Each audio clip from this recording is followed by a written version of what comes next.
In this video, we'll go through the ins and outs of the second scaffold option, the event scaffolds. These are the most commonly created and edited scaffolds inside of CQ. So let's get started. Inside of this section of CQ, you'll see this left-hand sidebar. We've already gone through the property scaffold in the last video. In this one, we'll dive into events. Events are organized by brand, and then property code. Brand, and then property code. Click on the EN for English, and you'll see the list of already existing events at the property. To add a new scaffold page, and therefore a new event, click the New, and then New Page. You'll see an option for Scaffold Template for Event. Select that. CQ is organized in a smart way. Since you're in the Event section, you'll see the specific event template page for events. You'll name it. The title will be what's listed inside of CQ. The name will correspond to the page name in the URL. You won't be allowed to put any spaces inside of name. Click Create to create your event scaffold. It's down below. Click into it. It will open in a new page, and you'll see this section. Since there's no content there yet, there won't be any display of what it looks like in the list item, the detail page, the map, or raw. You'll click Edit this item. It will bring up a dialog box where you can edit all the details of the new event you've created. The name of the event, the property of where this event is taking place, the market that corresponds to the property, the brand it falls under. You'll select the category that corresponds to the event you're creating. The short description is displayed on a lot of different areas across the digital sites and across the digital products. The short description should be no more than a few sentences, 2 at most, and should be a really high-level description of what event you're creating. The longer description can be a lot more in-depth, can contain linking, HTML, and a lot of other things that you would want to have on a page. You would click OK, and then move on to the next tab. The property rank and market rank will determine where it's listed on the sites. Nothing is currently bookable through the IBE, the Internet Booking Engine, yet, so you won't click that. If this is a featured item, you can select it. Display options will determine which digital products this event is displayed on. If you want to hide it from the list, you can click here. If you want to feature it on the brand sites, you can click this. This will put a Coming Soon logo over the image in the digital app and the digital directories. If you don't want it to display on the web, you would hit false. If you don't want it to display in our mobile apps, you would hit false.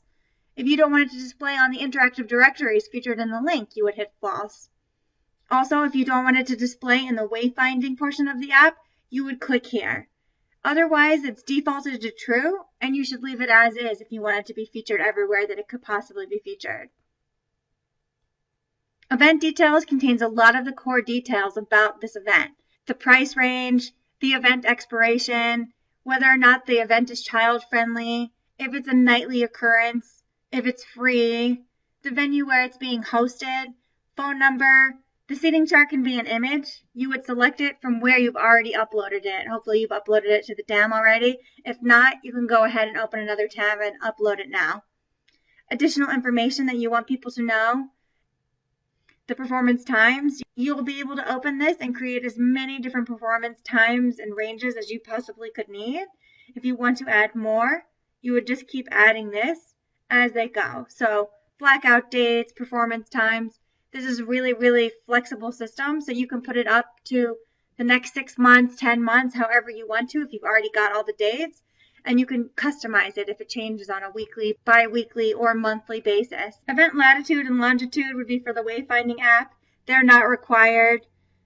The floor, if it's on a separate floor from the ground floor. If you want to add attachments into the scaffold, you can do that here. Most events won't have attachments, but if you do have something you want to add, you can select it from where you've already uploaded the attachment into the DAM.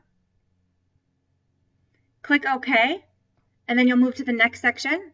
Third party is where you would enter mass relevance if you have hashtag information, tenant ID for properties within the link, video URL if you have had a video created for this event, the Facebook name. If your performer is famous enough to have an event, you could put the Facebook name in there, and an official website if they have that. Thumbnail image goes to a lot of different sections on the site in the digital product, so it's really important to have a thumbnail image. We've got another tutorial video that talks about the images and the image sections inside of CQ. I'm not going to go into the image sections too much because there's a video talking about all the different image sections and where they relate. So if you haven't seen that video, please click here and see the overview tutorial on all the different images. So you've entered in the core information about the event, the general details, the property rank, the display options of where you want the event to go, the core event details, third party if it's applicable, thumbnail, and beyond.